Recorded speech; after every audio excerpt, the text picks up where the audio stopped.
자, 연결해서 또 얘기를 좀 해보시죠. 자, 이제 시산표입니다. 시산표. 총 계정원장에서 시산표를 작성한다고 그랬어요. 자, 그 흐름을 좀 보는 거예요. 자, 지금 총 계정원장 발췌되어 있죠. 다시 봅니다. T 계정이네. 이름이 외상매출금이라는 T 계정이네. 외상매출금은 자산이니까 차변에 숫자가 있으면 증가한 거다. 외상매출금이 4천만 원만큼 증가를 했네. 이유는 앞에 있는데 지금 생략해놨네. 그래서 이유를 알 수는 없네. 알 수는 없지만 아마 외상매출이 일어난 게 아닐까. 그래서 상대 계정이 매출이지 않았을까라는 추측만 잠깐 합니다. 아무튼 간에 외상매출금이 4천만큼 증가했고, 여기 대변은 감소가 온다 했죠. 그죠? 근데 지금은 감소가 온 게 아니라 기말 잔액. 장부를 마감하는 절차예요. 마감하는 절차. 그래서 기말에 4천이 남아있다 이래가지고 내 차를 맞춰놓은 거예요. 자, 이런 마감하는 절차라든지 이런 것들은 프로그램이 알아서 다 해준다. 여러분들이 아셔야 될 건 지금 외상매출금이 4천이 기말에 남았다라는 얘기야. 자, 그게 합계 잔액 시산표. 합계와 잔액을 다 나타내주는 시산표를 합계 잔액 시산표라고 얘기하고, 자, 합계 잔액 시산표에 외상매출금이라는 계정에 차변에 4천만 원이 있었고 기말에 4천만 원 남아있더라. 줄어든 건 없어요. 됐죠? 자, 이제 차입금 보자. 차입금은 돈을 빌려온 거. 부채다, 부채.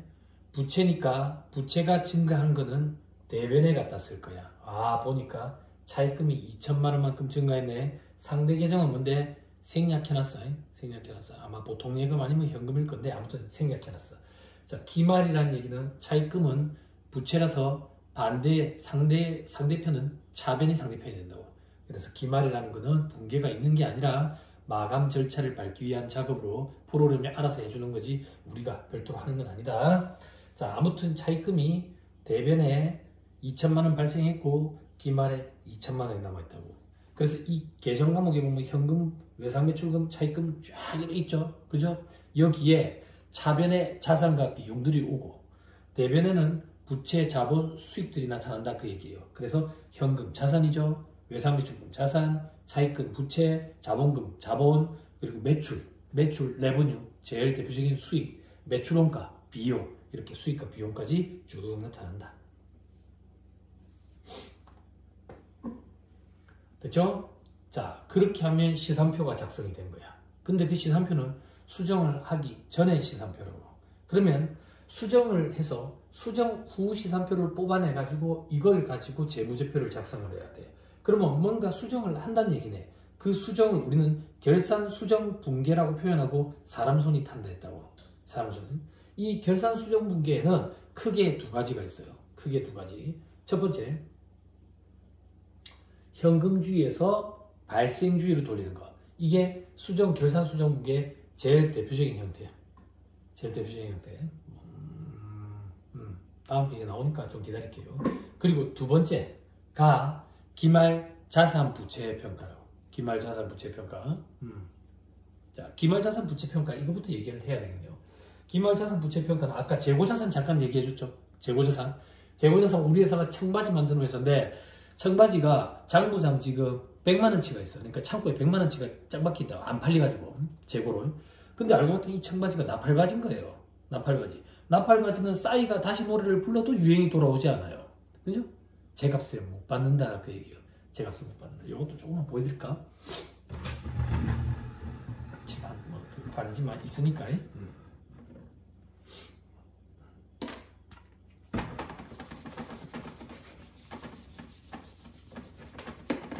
자, 보세요.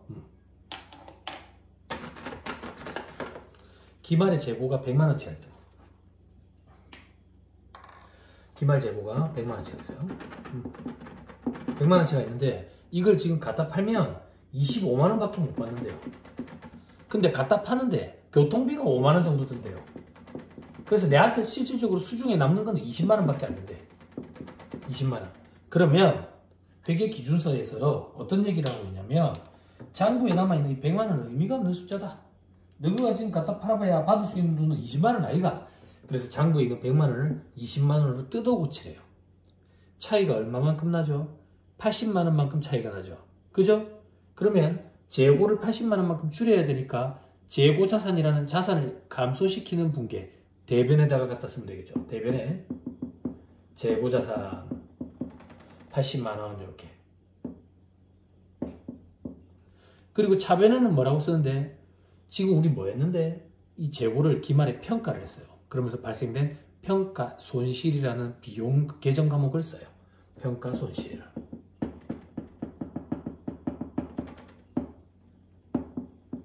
이렇게 쓴다. 됩니까? 돼요? 네, 차변 대변 생략해도 되는데 차변 아직 시작한 지 얼마 안 됐으니까. 됐죠? 됐죠? 그런데 엄밀히 얘기하면 실질적으로 이 나팔바지가 없어진 건 아니에요. 값어치가 떨어진 거지. 분계를 이렇게 끊어버리면 재고자산이 80만 원치만 그 없어져 버린 게 된다고. 그래서 우리는 실질적으로 이렇게 분계를 끊지 않고 재고자산 평가 충당금이라는 걸 잡아서 관련되는 재고자산에서 차감하는 형태로 표시를 해요. 그렇죠? 그것도 한번 보여드릴까? 차감하는 형태로 표시한다는 게 어떤 얘기인지. 재고자산이 있으면 100만 원이 있으면 여기서 평가 충당금을 차감하는 형태로 재무제표에 표시하도록 되어 있어요. 그래서 20만 원이 남도록. 됐죠? 얘기한 김에 조금만 더 볼게요. 그럼 100만 원과 20만 원이라는 숫자를 알아야 우리는 평가라는 걸 할 수 있고 기말 재고를 평가 손실을 회계 처리할 수 있구만. 그럼 이 100만 원이라는 숫자는 어디서 온 건데? 장부에 지금 남아있는 숫자죠. 그래서 이걸 장부 가치 이렇게 표현하고 앞으로 이렇게 쓸 겁니다. book value. 그래서 이렇게 쓸 거예요. book value. 장부에 있는 가치, 장부 가치 book value. 됐죠? 자, 그럼 20만 원이라는 숫자는 어떻게 왔냐 이거예요. 20만 원이라는 숫자는 25만 원에서 5만 원을 뺀 거예요. 25만 원은 뭔데? 갖다 팔았을 때 받을 수 있는 판매가액이죠. 판매가액에서 5만 원이라는 부대비용을 차감했다고. 판매를 했다는 얘기는 이만큼의 값어치가 실현이 됐죠. 그죠? 그래서 이걸 다른 말로 실현 가능 가치 이렇게 표현해요. 그리고 관련되는 부대비용을 차감한 후의 금액을 회계에서는 뭔가 차감할 걸 차감할 후의 금액을 네팅한 후의 금액 순자를 붙여요. 그래서 이 20만 원을 순실현 가능 가치 이렇게 부릅니다. 그래서 순실현 가능 가치와 장부 금액을 비교해서 순실현 가능 가치가 장부 금액을 하회하는 경우에 이 둘의 차이를 평가 손실로 계상을 하고 대변에는 평가 손실 충당금이라는 걸 잡아서 관련되는 재고자산에서 차감하는 형태로 표시를 해요. 이런 걸 공부하는 걸 각 계정 과목에 대해서 공부하는 거나 각 계정 과목론 이렇게 얘기하고요. 일반적으로 우리가 아까 제가 흐름도에서 보여드렸던 중급회계 영역에서 이런 걸 공부하게 돼요. 그래서 최근에 나오는 회계원리 책들은 회계원리만 탑재하면 몇 페이지 안 될 거야. 그리고 팔리지도 않을 거라고. 그래서 중급회계 영역, 즉 각 계정 과목론들이 안에 믹스가 다 돼 있어요. 일부 탑재가 돼 있다고. 깊이까지는 탑재 안 돼 있지만, 깊이까지 탑재돼 있으면 한 2000페이지 돼야 되니까 2000페이지 좀 더 돼야 돼. 그죠? 됐죠? 됐죠? 그렇지만 여러분들은 지금 회계원리 흐름을 좀 살펴보고 있다. 자, 이런 작업. 지금 방금 했던 작업이 뭔데?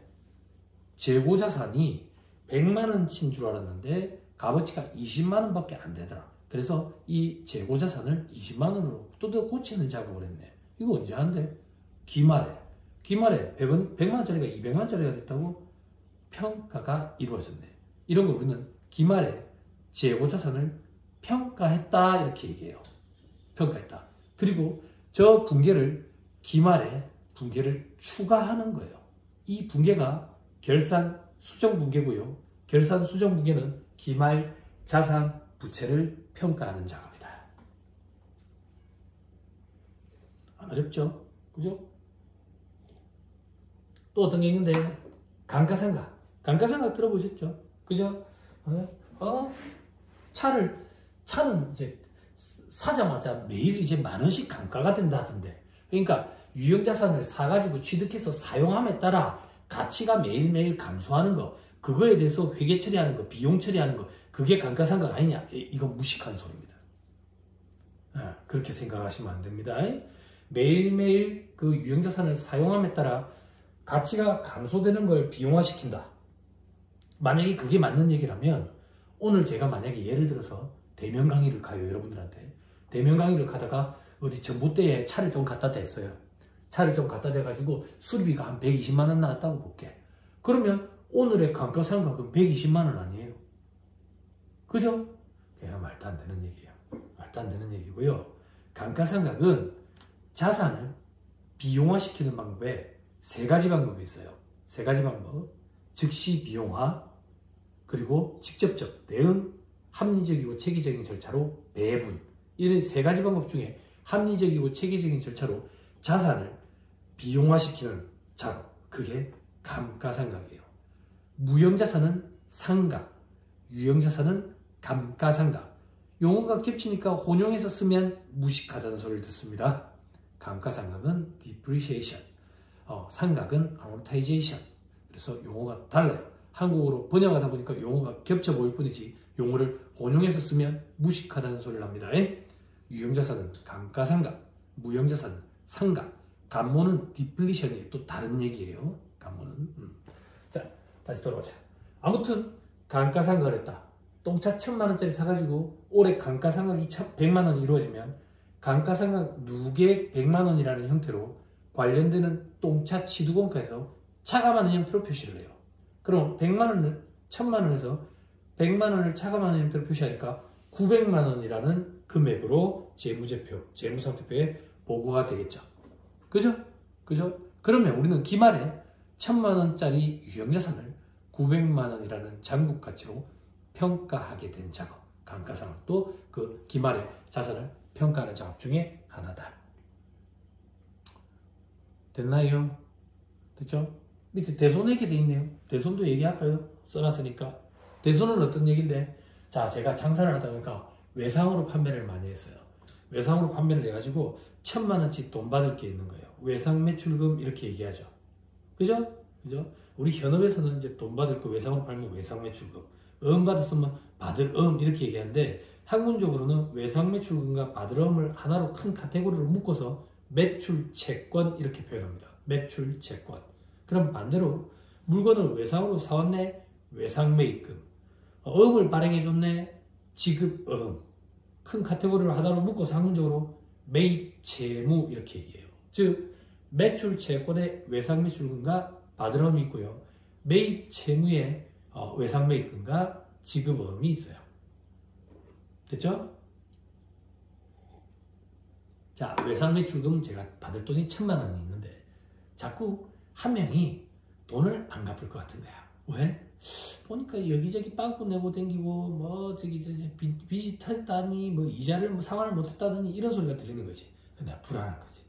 불안한 거지. 그래서 내가 그 불안한 마음을 회계처리를 해서 1000만 원 받을 돈 중에 쟤한테 받을 100만 원은 못 받을 것 같다. 그 100만 원을 대손 충당금 혹은 대손 상각비라는 용어로 회계처리를 하고 관련되는 매출 채권 받을 수 있는 돈 1000만 원에서 차감하는 형태로 표시를 해요. 그럼 받을 걸로 기대하는 돈이 기초에는 1000만 원이 있었는데 기말에 대손과 관련된 회계처리를 한 후에는 900만 원으로 바뀌겠죠. 기말에 매출 채권이라는 자산을 평가한 거예요. 됐지요? 됐죠? 별거 없습니다. 그럼 또 뭐 그런 거 질문하실 거 아니에요. 그럼 부채는 평가가 어떤 얘기입니까? 뭐 조금 또 다른 얘기를 해볼게요. 다른 얘기. 제가 돈을 빌릴 거예요. 사업 자금이 필요해요. 근데 국내 시중은행에서 돈을 빌리기가 힘든 거예요. 그래서 해외에서 달러로 돈을 빌려왔어요. 1달러를 빌려왔다고. 1달러를 빌려오는 오늘 시점에 원달러 환율은 1,500원이래요. 1,500원. 근데 올해 말 12월 31일 기말 시점이 됐을 때 원달러 환율이 2,000원이 됐대요. 그럼 내가 돈을 빌려오던 시점에는 1달러를 빌려왔으니까 1,500원 가지고 1달러를 갚을 수 있었는데 보호기한 말 시점에는 2,000원이 있어야 1달러를 갚게 된 거예요. 손해가 막심하죠. 그죠? 주식한 것처럼 가만히 화면만 보고 있는데 눈물이 쭉쭉 나죠. 그죠? 기말에 내가 갚아야 할 돈 갚아야 할 돈, 외화 채무에 대해서 환율 평가가 이루어졌다. 그 부채의 평가. 그죠? 다시 결산 수정국에는 두 가지가 있는데 그 중에 하나, 기말에 자산과 부채를 평가하는 작업. 됐습니까? 이건 우리 사람 손이 탄다 그 얘기예요. 됐죠? 그리고 하나 현금주의에서 발생주의로 돌리는 거. 그죠? 현행 회계는 발생주의에 입각해 있다 이렇게 생각하시면 돼요. 재무제표도 다 발생주의에 입각해서 작성을 하게 되고요. 다만 발생주의에 벗어나서 현금주의로 작성하는 재무제표, 그게 현금 흐름표예요. 그럼 발생주의는 도대체 뭐냐 이거야. 수익과 비용이라는 걸 발생했을 때 인식을 하자라는 게 발생주의다 이렇게 생각하시면 돼요. 뭐 엄밀히 얘기하면 실현주의, 가득주의, 수익비용, 대응원칙 이런 표현들이 있지만 여러분들 그런 것까지는 필요 없고, 수익이 발생했을 때 수익으로 인식하자, 비용이 발생했을 때 비용으로 인식하자. 감이 안 옵니다. 자, 저는 이 물건을 만들어서 판매하는 사람입니다. 이 물건을 오늘 판매를 했어요. 판매를 했다는 걸 어떻게 알아요? 소비자한테 넘겨줬어요. 인도 시점. 요때 나는 매출이라는 붕괴를 끊어야 돼요. 수익을 인식해야 된다고. 왜? 발생했으니까. 수익을 발생시키는 거래가 발생했으니까. 그러면 당연히 이렇게 하지. 이렇게 안 하는 경우가 있습니까? 외상 거래를 했대요. 돈을 아직 못 받고 있는 거예요. 그래서 나중에 한 달 뒤에 돈을 받을 때 그때 매출이라는 붕괴를 끊었대. 이렇게 하는 건 현금주의예요. 현행 회계는 발생주의 회계다. 발생주의 갖게 있다. 누가 만약에 회계에서 가장 중요한 개념이 뭐냐라고 물어본다면 발생주의 이렇게 표현하셔도 될 만큼 그 정도로 지배적으로 중요합니다. 누가 만약에 말 나온 김에 세법에서 가장 중요한 개념이 뭐냐라고 얘기하면 권리의무 확정주의다 이렇게 표현하면 될 것 같아요. 누가 만약에 상법에서 가장 중요한 개념이 뭐냐라고 물어본다면 자본 충실, 자본 유지의 개념이다. 그렇게 얘기하면 아마 얼추 맞아떨어질 거예요. 물어본 사람의 의도가 아마 그걸 물어본 걸 거예요. 다시 돌아와서 현금주의에서 발생주의로 돌린다는 얘기는 회사가 기중에는 현금주의에 따른 회계처리를 해놨다라는 거예요. 이걸 기말 시점에 발생주의로 돌려야 돼요. 그 작업을 하는데 그게 미수수익과 선급비용 이런 것들인데 다음 페이지에 예를 하나 들어놨어요. 다음 페이지에 자, 예를 살펴볼게요. 자, 빨간 글씨로 현금주의에서 발생주의, 기관별 보고의 원칙도 있는데 조금 이따 그런 거 설명하고요. 미수수익과 선급비용으로 되어 있죠. 그죠? 자, 밑에 얘는 미수수익과 관련된 거예요. 미수수익 중에 미수이자라고 가정을 해볼게요. 미수이자는 뭔데? 이자가 발생을 했는데 아직 못 받고 있는 거예요. 예를 들어서 제가 돈을 빌려주는 입장이라고 볼게요. 돈을 빌려주고 얼마 동안 빌려주는데 1년 빌려줄 거예요. 1년 빌려주고 1,000원 빌린다고 볼게요. 1,000원 빌려줘요. 1,000원을 빌려주면서 이자는 10% 받기로 했어요. 암산해 주세요. 1년 이자 10% 얼마입니까? 100원이죠. 100원. 근데 이 100원의 이자를 언제 받기로 했냐면 1년이 지난 시점에 원금을 회수할 때 이자를 같이 받기로 했어요. 여기까지 됐죠? 원금을 빌려주고 원금을 다시 회수하고 이 붕괴는 생략할게요. 이자만 한번 살펴보자 그 얘기예요. 그럼 이자는 나중에 1년이 지난 시점에 받을 때 이자 수익이라는 수익의 발생으로 회계처리를 하면 될 거예요. 그죠? 그런데 공교롭게도 돈을 7월 1일에 빌려준대. 1월 1일에 빌려줘가지고 12월 31일에 상환하는 게 아니고 7월 1일에 빌려줘서 다음 연도 6월 30일에 회수하기로 했어. 이자는 이때 6월 30일에 이자를 받기로 했다니까. 됐나요? 됐죠? 그러면 회사가 만약에 현금주의로 회계 처리를 했다면 회계를 어떻게 처리를 해놨을까? 붕괴를 어떻게 끊어놨을까? 생각을 해보자 그 얘기예요. 현금주의라는 얘기는 돈을 받았을 때 인식과 측정, 붕괴를 하는 건데 X 1년도 말, 보기한 말 시점에는 돈을 받은 게 없으니까 아무 붕괴를 안 끊어놨을 거라고. 그래 놓고 X 2년도 6월 30일이 되면 돈을 100원을 받을 거니까 현금이라는 자산이 증가했다. 차변에 현금 100원, 대변에는 뭐라고 쓸 건데 같은 금액 100원으로 이자라는 수익이 발생했구나. 이자 수익 100원 이렇게 산다고. 됐습니까? 됐죠? 그죠? 그렇지만 기업의 기준은 이렇게 하지 말아요. 왜 이렇게 하지 말라는 얘기냐? 야, 너가 1,000원 빌려주고 100원이라는 이자를 받는데 그 100원이라는 이자가 2002년 6월 30일 갑자기 이자 100원이 빵 생성돼가지고 너가 받는 게 아니잖아.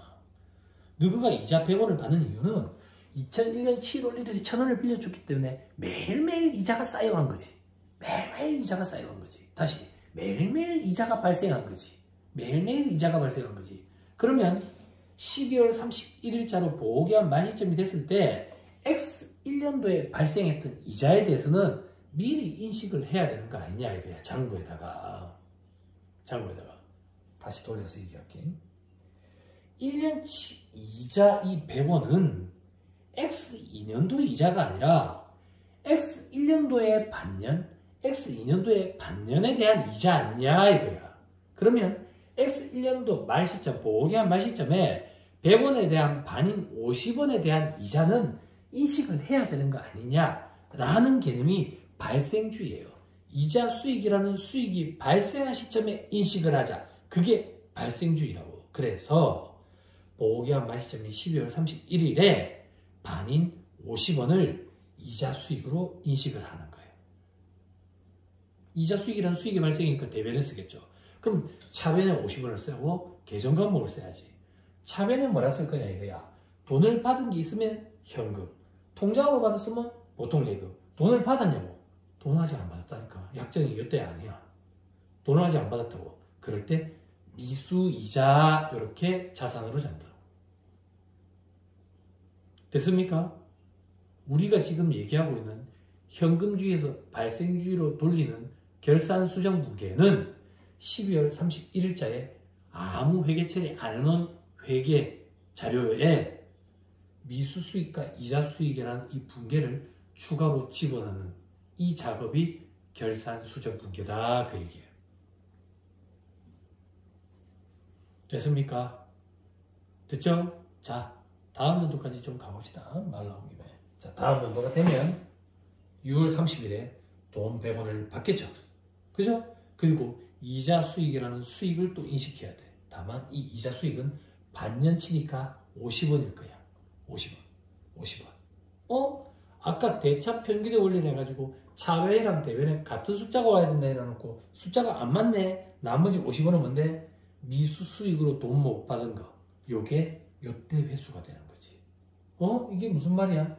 차변은 한 개인데 대변은 두 개, 여러 개가 오든 상관없어요. 차변은 여러 개, 대변은 여러 개, 뭐든 상관이 없어요. 그죠? 우리에게 중요한 건 분계를 끊었을 때 차변과 대변의 합계가 동일한 금액으로 대차 평균의 원리가 이루어지고 있는지 그것만 확인하면 돼요. 됐습니까? 됐죠? 자, 우리는 결산수정분계 두 가지를 배웠다. 넘어갑니다. 자, 이제 장부 작성하는 거 실습이 되어 있죠? 실습, 그죠?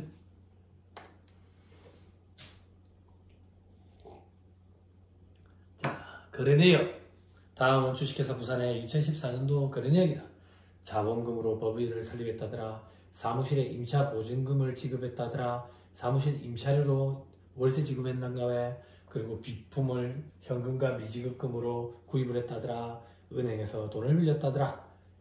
은행에서 돈 빌린 거에 대한 이자를 지급했다더라. 상품을 현금과 외상으로 매입했다더라. 상품을 현금과 외상으로 매출했다더라. 종업원에 대해서 급여 인건비를 줬다더라. 법인세 세금을 납부했다더라. 자, 하나씩 보자 그 얘기요. 자, 자본금 5천만 원으로 법인을 설립했다. 그러면 회사에 자본금이라는 5천만 원 자본이 증가할 거예요. 대변에 5천만 원. 그리고 차변에는 현금으로 받았다고 가정할게요. 그러면 현금 5천만 원 증가할 거예요.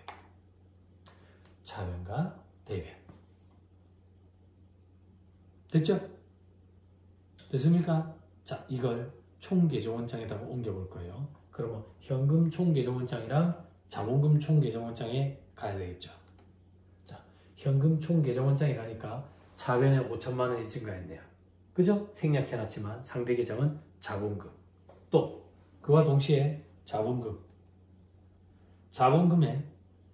증가했으니까 대변에 5천만 원. 상대 계정은 생략해놨지만 현금 이렇게 될 거예요. 됐죠?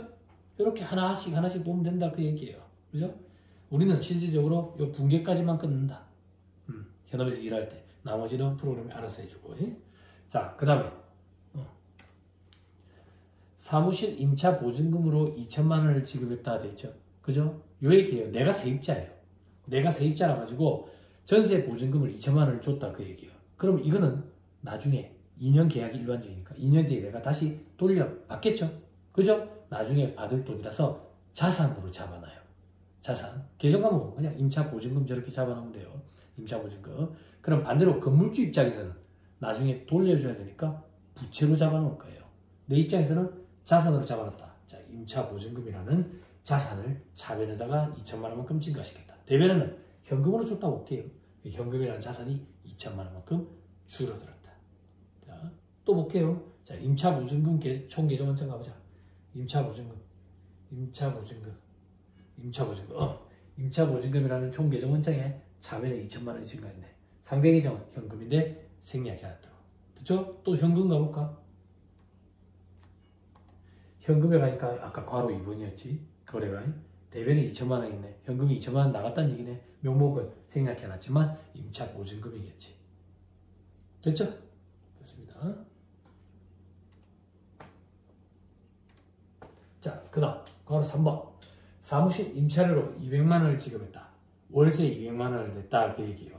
그러면 월세, 임차료라는 월세 비용이 발생한 거예요. 여러분, 임차료, 임차인, 임대료, 임대인 잘 기억해야 돼요. 임차료, 차변에 있어서 임차료, 비용이라서 임차료 내는 사람 입장, 비용이라고. 임대료, 임대인, 임대수익, 대변에 있어서 임대수익 받는 사람 입장, 건물주 입장이에요. 됐죠? 이걸 복덕방에서 자꾸 임차료, 임대료 이거 혼용해서 쓰다 보니까 사람들도 막 헷갈리는 거예요. 그죠? 우리는 이제 배운 사람들이니까 혼용해서 쓰지 맙시다. 자, 임차료로 월세를 2천만 원을 지급했다. 자, 그러면 지급 임차료라는 비용이 200만 원 발생했다. 그리고 대변에 현금으로 200만 원이 나갔다. 비품 2천만 원을 현금 1천만 원 주고 나머지 1천만 원은 미지급이라는 얘기도 외상으로 사왔다 그 얘기야. 그러면 비품이라는 자산이 2천만 원만큼 증가할 거고 대변에는 현금이 1천만 원 나가고 미지급금이라는 부채가 1천만 원이 증가하게 될 거야. 미지급금이라는 부채가 1천만 원 증가하게 됐다. 됐어요? 됐죠? 자, 그러면 이거 T 계정 한번 살펴볼까? 비품.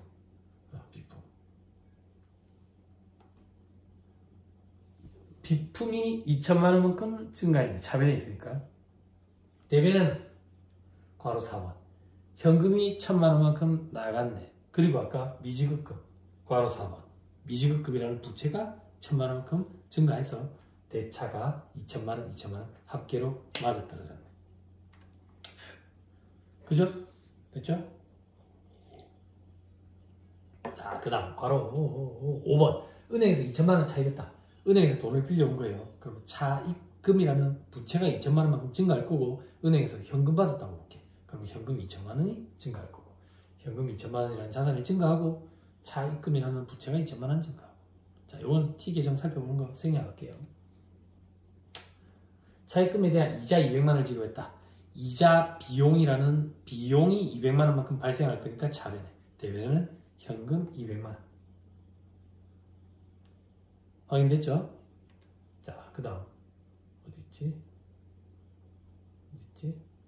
괄호 7번. 상품 6천만 원짜리를 현금 3천만 원과 외상으로 매입했다.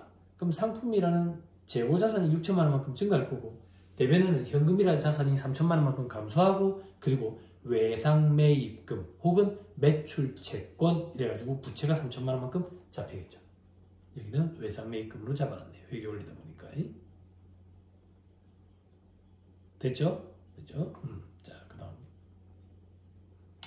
상품 4천만 원을 현금 3천만 원 받고 외상 4천만 원에 매출을 했다. 이게 무슨 말입니까? 상품 4천만 원, 현금 3천만 원, 외상 1천만 원 돼야 되는 거 아니에요? 오타 아닌가요? 오타 아닙니다. 그럼 이게 무슨 말인데요? 상품 4천만 원짜리, 4천만 원이 원가다 그 얘기야. 원가인데 3천만 원 받고 외상 4천만 원이라는 얘기는 7천만 원에 판 거예요. 4천만 원짜리 재고를 7천만 원에 팔았다 그 얘기예요. 그죠? 그죠? 자, 그럼 분기를 끊으면 어떻게 되냐? 자, 돈이 3천만 원이 들어왔다. 그리고 외상 매출금이라는 외상거래 매출 채권 이 4천만 원. 그러면 이게 합치면 7천만 원이죠. 7천만 원이라는 매출 수익이 발생한 거예요. 7천만 원. 됐나요? 근데 이 상품은 내가 처음에 사올 때 4천만 원에 사왔대. 근데 이제 팔아치웠으니까 없어졌죠. 없어졌으니까 얘를 분기로 없애줘야 된다고. 그러면 대변에 상품이라는 재고자산 4천만 원짜리가 와야 되고 차변에는 매출원가라는 비용을 잡아줘야 돼. 보여요? 그럼 매출원가라는 비용 4천, 위에 분계, 매출이라는 수익 7천. 매출이라는 수익 7천에서 매출원가라는 비용 4천 빼면 3천만 원 이익이죠. 그죠? 4천만 원짜리를 사와서 7천만 원에 갖다 팔았으니까 3천만 원이 이문으로 남았다 그 얘기예요. 이렇게 회계 처리를 하도록 돼 있어요. 됐죠? 자, 거의 다 왔어요. 조금만 더 하고 마무리합시다. 종업원에 대한 급여 1천만 원을 지급했다. 그러면 차변에 급여라는 비용을 1천만 원을 쓸 거고 대변에는 현금 1천만 원을 쓸 거예요. 급여는 비용이에요. 비용의 발생. 자, 마지막. 법인세 200만 원을 납부했다. 법인세 비용이라는 비용의 발생 200만 원. 대변에 현금 200만 원. 됐죠? 됐습니다. 이 정도 하시고요. 나머지 총 계정 원장은 여러분들이 참고 삼아 한번 꼭 보고 오셨으면 좋겠어요. 그죠? 이렇게까지 다 보고 오시면 다음 시간에 학계 잔액 시산표 여기서부터 얘기를 좀 할게요. 됐죠? 강의 듣느라고 고생 많았습니다. 수고하셨습니다.